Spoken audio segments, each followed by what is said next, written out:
Hey guys, JD Houvener here answering your question about is a patent an intangible asset?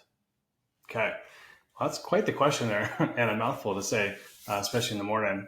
Intangible assets. Well, what does that mean? That is really just any asset, right? Something fixed that you can define, whether it's with words or with physical presence. Like this is a thing. And so in the legal world, an asset is something, and certainly financial as well. It's something that is valuable, something that you can define and say, maybe even prove to a court of law that the thing exists.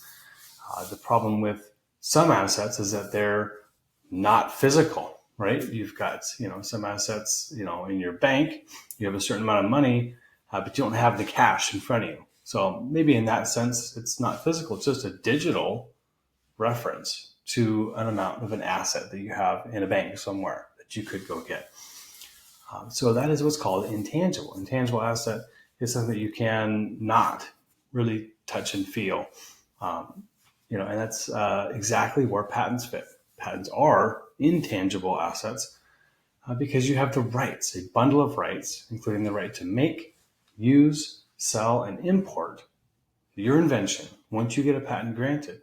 That's your rights, but there really is no physical, property. Like real estate is tangible property, right? You go down to the store and you buy a stack of paper. This is a tangible asset, right? And so those are more realistic and fixed. But for patent law, it is intangible, and even harder, I think, sometimes to value patents.